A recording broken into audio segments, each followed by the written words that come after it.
আসসালামু আলাইকুম, সবাইকে স্বাগত জানাচ্ছি আমার দেশ টপ নিউজে। সঙ্গে আছি আমি মাহবুবুর রহমান ইমন। শুরুতেই সংবাদ শিরোনাম। প্রধানমন্ত্রী কবে ভারত সফরে যাবেন জানালেন পররাষ্ট্র উপদেষ্টা। চীন সফরের আগে পররাষ্ট্রমন্ত্রী ও মার্কিন রাষ্ট্রদূতের বৈঠক। রোহিঙ্গাদের জন্য নতুন জমি বরাদ্দে জাতিসংঘের প্রস্তাব বাংলাদেশের প্রত্যাখ্যান।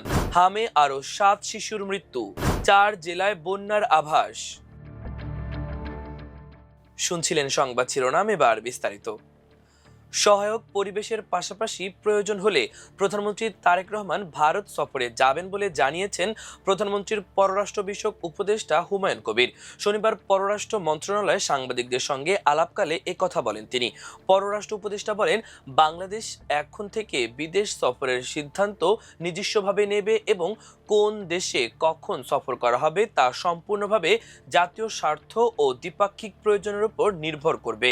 তিনি বলেন, সরকার এখন একটি পূর্ণাঙ্গ সার্বভৌম পররাষ্ট্রনীতি অনুসরণ করছে, যেখানে বৈশ্বিক অংশীদারদের সঙ্গে সম্পর্ক গড়ে তোলা হচ্ছে বাস্তব প্রয়োজন ও অগ্রাধিকারের ভিত্তিতে, কোনো বাহ্যিক চাপের কারণে নয়। হুমায়ুন কবির বলেন, আমরা কোন দেশে যাব তা নির্ধারণ করব তখনই যখন আমরা মনে করব সংশ্লিষ্ট দেশে দ্বিপাক্ষিক বোঝাপড়ার ভিত্তিতে আমাদের যাওয়া প্রয়োজন।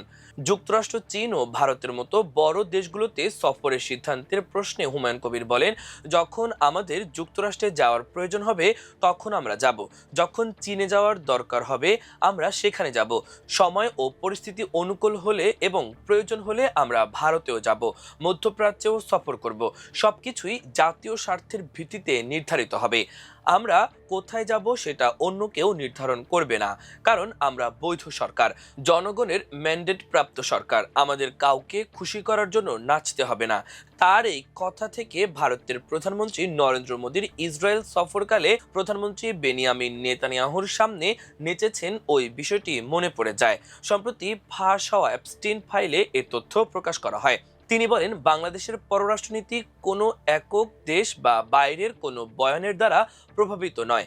কেউই আমাদের বলে দেবে না কখন বা কোথায় আমাদের যেতে হবে। আমরা কোনো নির্ভরশীল বা সরকার বিরোধী অবস্থান অনুসরণ করি না। বাংলাদেশের পররাষ্ট্রনীতি নিয়ে আমি শুধু এইটুকুই বলবো, এই মুহূর্তে বাংলাদেশ সব বড় অংশীদার দেশের সঙ্গে সবচেয়ে ভারসাম্যপূর্ণ সম্পর্ক বজায় রাখতে সক্ষম হয়েছে। ওয়াশিংটন, বেইজিং, ইউরোপ কিংবা দক্ষিণ পূর্ব এশিয়া, সব ক্ষেত্রেই আমরা ভারসাম্য রেখে এগোচ্ছি। এটি সম্ভব হয়েছে কারণ আমরা 2/3 ভোটে জনগণের বিশাল ম্যান্ডেট নিয়ে ক্ষমতা এসেছি। ফলে আমরা এখন শক্ত অবস্থান থেকে কথা বলতে পারি, দর কষাকষি করতে পারি। গত 15 বছরে কোনো সরকার তা পারেনি, কারণ জনগণের আস্থা ও বৈধতা তাদের ছিল না। হুমায়ুন কবির আরও বলেন, বাংলাদেশ এখন একটি স্বাধীন বৈশ্বিক খেলোয়াড় হিসেবে কাজ করছে এবং জাতীয় স্বার্থকে কেন্দ্র করে সফট পাওয়ার শক্তি বাড়ানোর দিকে মনোযোগ দিচ্ছে। গত কয়েক বছরে আপনারা পরাধীনতার নীতি দেখেছেন। আমরা এখন আন্তর্জাতিক অঙ্গনে স্বাধীন অবস্থান থেকে কাজ করছি। মালয়েশিয়া ও চীন সফরের সিদ্ধান্তের প্রসঙ্গে তিনি বলেন, মালয়েশিয়া ও চীন সফর পরিকল্পিতভাবে করা হয়েছে এবং তা সফল হবে। মালয়েশিয়া ও চীনে প্রধানমন্ত্রীর সফর সঙ্গী হচ্ছেন 27 ও 28 জন। প্রয়োজন অনুযায়ী অংশগ্রহণ নির্ধারণ করেই এটা ঠিক করা হয়েছে।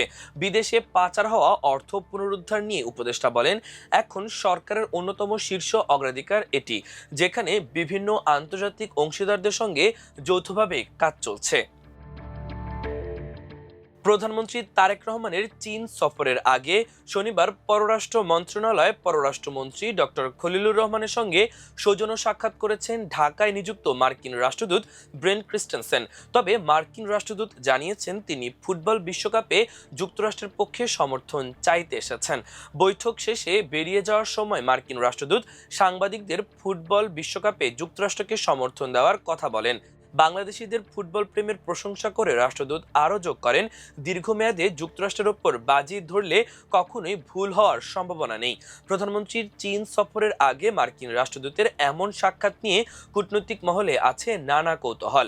মার্কিন রাষ্ট্রদূত আসার বিষয়ে প্রধানমন্ত্রীর পররাষ্ট্র উপদেষ্টা হুমায়ুন কবির জানান, রাষ্ট্রদূতের এই বৈঠকটি ছিল নিয়মিত কূটনৈতিক সাক্ষাৎ। তবে পররাষ্ট্র মন্ত্রণালয় জানায়, পারস্পরিক স্বার্থ সংশ্লিষ্ট দ্বিপাক্ষিক বিষয়, পারস্পরিক বাণিজ্য সহজতর করা, উন্নয়নমূলক সহযোগিতা জোরদার করা এবং পারস্পরিক স্বার্থ সংশ্লিষ্ট ক্ষেত্রে ভবিষ্যৎ সহযোগিতার সম্ভাবনা খুঁজে বের করার মতো বিষয়গুলো নিয়ে তাদের মধ্যে আলোচনা হয়। মিয়ানমার থেকে জোরপূর্বক বাস্তুচ্যুত হয়ে বাংলাদেশে আশ্রয় নেওয়া রোহিঙ্গাদের জন্য অতিরিক্ত জমি বরাদ্দের অনুরোধ জানিয়েছে জাতিসংঘ। তবে এই প্রস্তাবে সাড়া দেয়নি বাংলাদেশ সরকার। শনিবার পররাষ্ট্র মন্ত্রণালয়ের সংশ্লিষ্ট সূত্র এ তথ্য জানিয়েছে। এদিকে রোহিঙ্গাদের দ্রুত ও টেকসই প্রত্যাবাসনের দাবিতে জাতিসংঘে আবারও জোরালো অবস্থান তুলে ধরেছে বাংলাদেশ।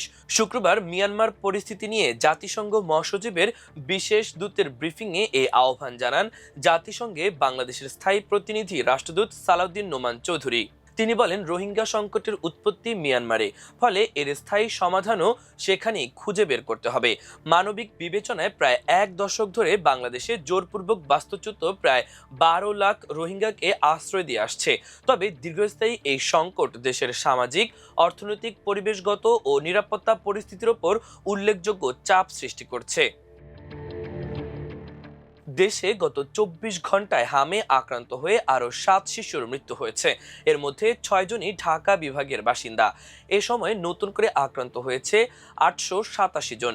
এ নিয়ে চলতি বছরের 15 মার্চ থেকে এখন পর্যন্ত হাম ও হামের উপসর্গে মোট মৃতের সংখ্যা দাঁড়িয়েছে 677 জনে। শনিবার বিকেলে স্বাস্থ্য অধিদপ্তরের হেলথ ইমার্জেন্সি অপারেশন সেন্টার ও কন্ট্রোল রুম থেকে প্রকাশিত প্রতিবেদনে এ তথ্য জানানো হয়েছে। শুক্রবার সকাল 8টা থেকে শনিবার সকাল 8টা পর্যন্ত 24 ঘন্টায় নিশ্চিত হামে কারো মৃত্যু হয়নি। তবে হামের উপসর্গ নিয়ে মারা গেছেন 7 শিশু। গত 15 মার্চ থেকে এখন পর্যন্ত নিশ্চিত হামে মারা গেছে 93 শিশু। আর হামের উপসর্গে মোট মৃত্যু হয়েছে 584 জনের। সব মিলিয়ে মৃত্যু দাঁড়িয়েছে 677 জনে। পানি উন্নয়ন বোর্ডের বন্যা পূর্বাভাস ও সতর্কীকরণ কেন্দ্র জানিয়েছে, দেশ জুড়ে ভারী থেকে অতি ভারী বৃষ্টিপাতের প্রভাবে আগামী 72 ঘন্টায় 4 জেলায় স্বল্পমেয়াদী বন্যা পরিস্থিতির সৃষ্টি হতে পারে। সেই সঙ্গে এ সময় কয়েকটি জেলার নদ নদীর পানি সতর্ক সীমায় প্রবাহিত হতে পারে। শনিবার এক বিজ্ঞপ্তিতে এমন আশঙ্কার কথা বলা হয়েছে।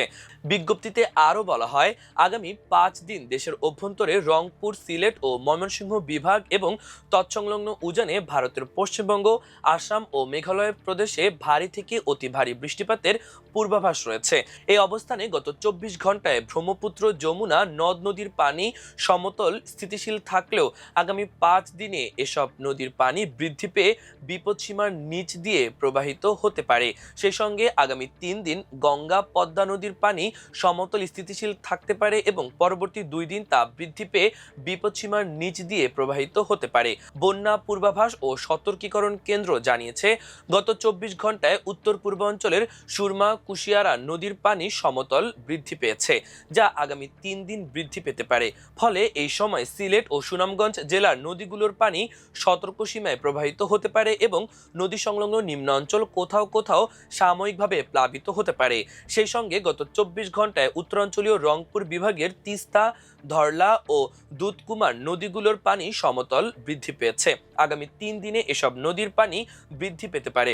এই অবস্থায় আগামী 72 ঘন্টায় নীলফামারী, লালমনিরহাট, কুড়িগ্রাম ও রংপুর জেলায় এসব নদীর পানি বিপদসীমার উপর দিয়ে প্রবাহিত হতে পারে এবং নদী সংলগ্ন নিম্ন অঞ্চলে স্বল্পমেয়াদী বন্যা পরিস্থিতির সৃষ্টি হতে পারে। প্রিয় দর্শক, আমাদের আজকের টপ নিউজের আয়োজন এ পর্যন্তই।